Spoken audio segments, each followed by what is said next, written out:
శ్రీరాముని వినతి. తల్లి కౌసల్య అనుమతి.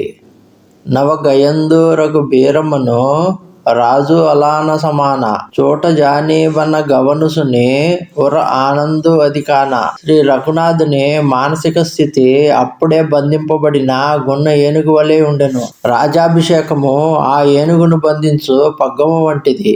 వనవాస వార్తను విన్నంతనే బంధ విముక్తుడైనంత ఆనందమును అనుభవించెను.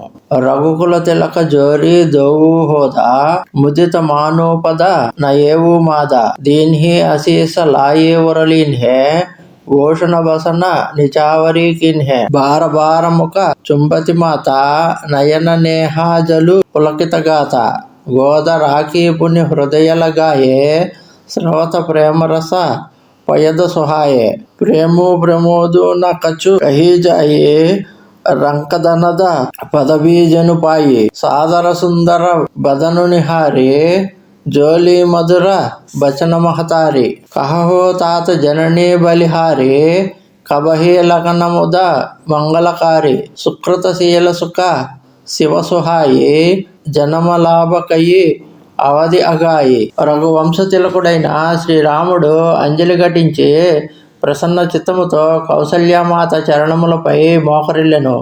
తల్లి అతనిని ఆశీర్వదించి తన హృదయములకు హత్తుకొనెను. ఆయనను ఆభరణములతో నూతన వస్త్రములతో ముంచెత్తెను. మాటిమాటికి శ్రీరాముని ముద్దాడెను. ఆమె శరీరము పులకించెను. కన్నులలో ఆనంద బాష్పములు పెళ్ళువికెను. తన ఎడిలో కూర్చుండబెట్టుకొని అక్కుని చేర్చుకొనెను. తల్లి వక్షస్థలము నుండి ప్రేమ స్తన్యములు పొంగారెను. ఆమె ప్రేమానందములు వర్ణనాతీతములు. ఒక నిరుపేద కుబేరుడైనంత ఆనందమును ఆమె అనుభవించెను. సాధారణముగా శ్రీరాముని ముఖమును చూచి తల్లి మృదు మధురముగా పలికెను. నాయనా, ప్రేమతో అడుగుచున్నాను, నిశ్చయముగా తెలుపుము. ఆనంద మంగళప్రదమైన ఆ శుభముహూర్తము ఎప్పుడు? పుణ్యాత్ముల శీల సుఖములను మానవ జన్మ సాఫల్య సిద్ధికి పరాకాష్ట అయిన ఆ శుభ సమయం ఇప్పుడు? జేహి చాహత నర నారీ సభ అతి ఆరత ఏహి బాతి చిమి చాతక చాతకీ తృష్ట బృష్టి శరద ఋతు స్వాతి. దుప్పికొన్న చాతక పక్షులు శరదృతువునందు స్వాతి వానకు ఎదురు చూచినట్లు ఆ బాలగోపాలము యువరాజ పట్టాభిషేక శుభముహూర్తము కొరకు ఎదురు చూస్తున్నారు. తాత జావు బలి బేగి సుహాహు జోమన భావ మధుర కచుకాహు పితు సమీపు తప జాహేహు భయా బయి బడి బార బయి బలి మయా మాతు బచన సుని అతి అనుకూల జను సనేహ సురతరుకే పూల సుఖ మకరంద భరే శ్రీయమూల నిరకి రామమను భవరుణబూల ధర్మధీరణ ధర్మ గతిజాని కహేవు మాతుసన అతి మృదు బాని పితాదీన్హ మోహి కననరాజు జహసభ బాతి మోరబడకాజు ఆయసు దేహి ముదితమనమాత దేహి ముద వంగల కానన జాత జని సనేహ బస డరబసి బోరే ఆనందు అంబ అనుగ్రహతోరే. నాయనా, ప్రేమతో పలుకుతున్నాను, త్వరగా స్నానమునర్చి నీకు ఇష్టములగు మధుర పదార్థములను భుజింపుము. పిదప తండ్రి గారి కడకు వెళ్ళుము. ఇప్పటికే చాలా ఆలస్యమైనది. తల్లి ప్రేమానురాగములనడి కల్పవృక్ష పుష్పముల నుండి సుఖ సంపదలనడి మకరందములతో నిండిన వచనములు శ్రీరామునకు వీణులు విందు గావించెను. ఆయనను పూల వంటి ఆ వచనములకు కూడా రామచంద్రుని మనస్సనడి భ్రమరము ఆకర్షింపబడలేదు. ధర్మ ధురీనుడైన రాముడు ధర్మ మర్మములను ఎరింగిన వాడు గావున తల్లితో మధురముగా ఇట్లు పలికెను. అమ్మా, తండ్రి గారు నాకు అప్పగించిన రాజ్యమున నేను గొప్ప గొప్ప కార్యములను నెరవేర్చవలసి ఉన్నది. అమ్మా, నీవు ప్రసన్నమైన మనసుతో నాకు ఆజ్ఞనిమ్ము. దానివల్ల నా వనయాత్రలో ఆనందము శుభము చేకూరును. నా ప్రేమలో నిమగ్నమై పొరపాటును కూడా భయపడవలదు. నీ కృప వల్ల అంతయు శుభమే జరుగును. వర్ష చారీ దశ విపిన బసి కరిపితు బచన ప్రమాణ ఆయి పాయపుని దేకిహావు మనుజని కరసిమలాన. తండ్రి గారి ఆజ్ఞ మేరకు 14 సంవత్సరములు వనవాసమును గడిపి తిరిగి రాగలను. ఆ పిమ్మట మీ పాదములను దర్శింపగలను. కావున మనస్సున బాధకు తావీయవలదు. వచన వినీత మధుర రఘుభరకే సరసమ లగే మాతూర కరకే సహమీ సుఖీ సుని శీతల బాని జిమి జవాస పరే పావస పాని కహీన జాయి కచు హృదయ విషాదు మనహో మృగీసుని కేహరినాథు నయన సజల తన దరదర కాపి మాజహీ కాయి మీనజను మాపి దరి ధీరజూసుత బదను నిహారే గద గద వచన कहते महतारी तात पिता ही तुम्हा प्राण पियारे देखी मुदित नेता चरित तुम्हारे राजू देन कहू शुभ दिन साधा कहे वो जान बना के ही अपराधा तात सुनाहु మోహి నిదాను ఓ దినకర కొల్ల భయేవు కృషాను రఘువంశ శ్రేష్ఠుడైన శ్రీరామచంద్రుని వినమ్ర వచనములు మిక్కిలి మృదు మధురములైనను అవి ఆ స్థితిలో ఆమెకు కటుగా తోచెను. హృదయములో బాణము వలె గుచ్చుకొని అవి ఆమెను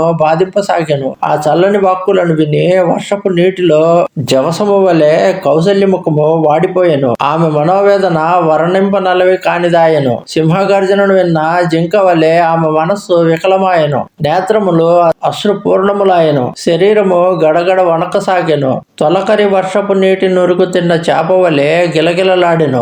ఆమె ధైర్యమును కూడగట్టుకుని కుమారుని ముఖమును చూచుచు గద్గద స్వరముతో పలికెను. నాయనా, నీవు తండ్రి గారికి ప్రాణ సమానుడవు. వారు నీ చరితమును చూచి సంతసించెదరు. మహారాజు గారే నీ యువరాజ పట్టాభిషేక సుముహూర్తమును నిర్ణయింపజేసిరి. ఇప్పుడు ఏ అపరాధమునకు నిన్ను వనములకు పంపుతున్నారు? కుమారా, దీనికి కారణములను తెలుపుము. ఈ సూర్యవంశమునకు చిచ్చుపెట్టినదెవరు? నిరకే రామరుక సచివసుత కారణు కహేవు బుకాయి సుని ప్రసంగో రహి మోకజిమి దశాభరణి నహి జాయి. శ్రీరాముని కన్నులను అనుసరించి సుమంత్రుని పుత్రుడు కౌసల్యకు విషయమంతను వివరించెను. హర్షాదిశోక రహితుడును మర్యాద పురుషోత్తముడు అయిన రాముడు తన సవతి తల్లి యొక్క తప్పును సైతము తన నోట చెప్పడు. ఈ వృత్తాంతము విన్న కౌశల్య గొంతు మోగబోయెను. అప్పటి ఆమె మానసిక స్థితిని వర్ణించుట అసాధ్యము. రాకేన సకయేన కహే సకజాహు దుహుబాతేవర దారుణ దాహు లిఖిత సుధాకర గాలికి రాహు విధిగతి బామ సదాసవకాహు ధర్మ సనేహు ఉభయమతి గేరి భయగతి శాప సుసుందరీ కేరి రకువు సుతహి కరవు అనురోధు ధరము జాయి అరు బంధు విరోధు కహో జానబస తోబడి హాని సంకట శోచ విబస వైరాణి బహురి సముజి తీయ ధరము సయాని రామ భరతు దోవు సుత సమ జాని సరళ సుబాబు రామ మహతారి జోలి బచన ధీరధరి బారి తాత జావు బలి కీన్హేహు నీక పీతు ఆయసు సభ ధర్మకటీక. కౌసల్య శ్రీరాముని ఆపలేదు, వనములకు వెళ్ళమని చెప్పలేదు. రెండు విధముల ఆమె హృదయమున సంతాపమే కలుగుచుండెను. ఒక్కొక్కప్పుడు విధాత నిర్ణయములు అందరికి ప్రతికూలములే. అతడు చంద్రుని రాయిపోయి రాహువును రాసినాడు, రాజ్యమునకు మారుగా వనవాసమును ప్రసాదించినాడు అని మనస్సులో విచారపడెను. ధర్మము పుత్ర వాత్సల్యము అను ఆ రెండుటి మధ్య కౌసల్య బుద్ధి ఊగిసలాటకు లోనయ్యను. ఆమె మనస్థితి చుంచెలుకను నోటగరిచిన పాము స్థితి వలె ఉండెను. నేను పట్టుదల వహించి శ్రీరాముని నిలిపినచో ధర్మమునకు విరుద్ధమగును, సోదరులకు పరస్పర విరోధములు ఏర్పడును. ఒకవేళ వనములకు పొమ్మని చెప్పినచో విశేష నష్టము సంభవించును. ఇట్టి ధర్మ సంకటములోనే రాణి విచారగ్రస్తురాలయ్యను. చివరకు తన భర్త ఎడల తన ధర్మమును తెలుసుకొని రాముడు భరతుడు ఇరువురును తనకు సమానులే అని భావించి నిష్కపట స్వభావమైన కౌసల్య గుండె నిబ్బరమును పూని శ్రీరామునితో ఇట్లా పలికెను. కుమారా, ముమ్మాటికి నీవు మంచి పనియే చేసితివి. పిత్రాజ్ఞ పాలనము సర్వధర్మములలో శ్రేష్టమైనది. నీ ధర్మనిష్టకు నా జోహారులు. రాజు దేన కహి దీన్హబను మోహినసో దుఃఖలేసు తోంహబిను భరతహి భూపతిహి ప్రజహి ప్రచండ కలేసు. మీ తండ్రి గారు మొదట రాజ్యమును ఇయ్యచూపి పిదప వనవాసమునిచ్చినారు. ఇందులకు నేను లేస మాత్రము దుఃఖించుటలేదు. కానీ నీవు లేకున్నచో భరతునకును మహారాజు గారికి అయోధ్య వాసులకును తీరని క్లేశములు కలుగును. జో కేవల పితు ఆయసు తాత తోజని జాహు జాని బడి మాత జో పితు మాతు కహేవు బనజాన తో కానన సత అవధ సమాన పితు జన దేవ మాతు జన దేవి ఖగమృగ చరణ సరోరుహ సేవి अंतहु उचित नृपहि बनबासु भय बिलोकी हिय होई हरासु बड़ भागी बनु अवध अभागे जो रघुवंश जलक तुम त्यागे जो सुत कहु संग मोहु लेहु तुम्हारे हृदय होई संदेहु भूत परम प्रिय तुम्ह सब ही के प्राण के जीवन जी के ते तुम्हा कहो मातु बन जाऊ మైసుని వచన బయటి పచ్చితావు. నాయనా, ఇది కేవలము తండ్రి గారి ఆజ్ఞ మాత్రమే అయినచో వనములకు పోవలదు. తల్లి స్థానము తండ్రి స్థానము కంటే ఉన్నతము. తల్లిదండ్రులు ఇద్దరును నిన్ను వనములకు పొమ్మనిచో అడవులు 100 అయోధ్యలతో సమానము. అచ్చట వనదేవతలే నీ తల్లిదండ్రులు, పశుపక్షాదులే నీ సేవకులు. రాజులు వార్ధక్యమున వనవాసము చేయుట యుక్తము. కాని నీ సౌకుమార్యమును చూచి నా మనస్సు వ్యాకులపడుచున్నది. ఓ రఘువంశ భూషణ, నీవు వెళ్లి అడుగుడు వనమే మిక్కిలి భాగ్యవంతమైనది. నీవు వదిలేడి అయోధ్య భాగ్యహీనమైనది. కుమారా, నన్ను కూడా నీతో తీసుకుని పొమ్మని అడిగినచో నీకు సంశయము కలుగును. కుమారా, నీవు అందరికి నీ ప్రియతముడవు, ప్రాణులకు ప్రాణము, జీవులకు జీవ సమానమైన వాడవు. అమ్మా, నేను వనములకు వెళ్ళుదును అని నీవు చెప్పగా విని నేను చేతులు ముడుచుకొని కూర్చొని మిక్కిలి కుమిలిపోవలసి వచ్చినది. యహ బిచారి సహి కరవు హట ఘాట సనేహు బడాయి మాని మాతు కర నాత బలి సురతి బిసరి జనిజాయి. నీ మీద నాకున్న అనురాగమును ఎక్కువగా ప్రదర్శించి నేను నిన్ను నిలుపజాలను. కాని ఈ తల్లి బంధమును, ఈ తల్లిని మాత్రము మరువద్దు.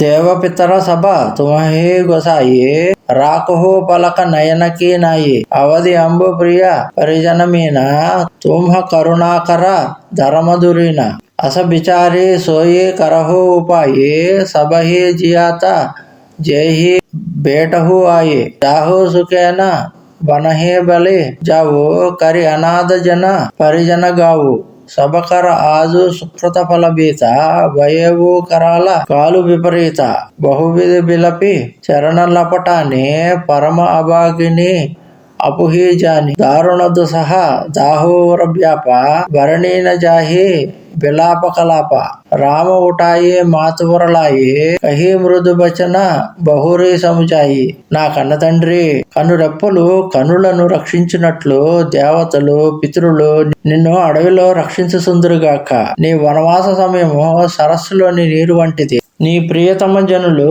కుటుంబ సభ్యులు అందులోని చేపలు. నీవు కరుణా సాగరుడవు, ధర్మమూర్తివి. వనవాస సమయము పూర్తి కాగానే నీవు వెంటనే తిరిగి రమ్ము. నీ పునరాగమునకై నిరీక్షించు వారు జీవించి ఉందరను విషయమును విస్మరింపవద్దు. నీ ప్రజలను, కుటుంబ సభ్యులను, పురవాసులను నీవు వనములకు వెళ్ళినచో దిక్కులేని వారగుదురు. అయినను నీ వనవాస వ్యవధి వరకు వారు తమ ప్రాణములను నిలుపుకొని ఉందురు. కనుక వారు బ్రతికి ఉండగానే నీవు అయోధ్యకు తిరిగి రమ్ము. నిండు మనస్సుతో నిన్ను పంపుచున్నాను. వనవాసములలో నీవు సుఖముగా నుండుము. వెళ్ళి రమ్ము. ప్రజలందరి సత్కర్మ ఫలములు నేటితో ముగిసినవి. ఈ కరాళ కాలము మాకు వ్యతిరేకమైనది. ఇట్లు అనేక విధములుగా విలపించి తనను భాగ్యహీనురాలినిగా భావించి కౌసల్య శ్రీ రామచంద్రుని చరణములకు అంటుకొని పోయాను. ఆమె హృదయమున దుర్భర శోకము అలముకొనెను. ఆమె శోక విలాపములు వర్ణింపనలవి కానివి. శ్రీ రామచంద్రుడు తల్లిని లేపి కూర్చుండబెట్టి తన హృదయమునకు హత్తుకొని మృదు వచనములతో ఆమెను ఊరడించెను. ఓం స్వస్తి.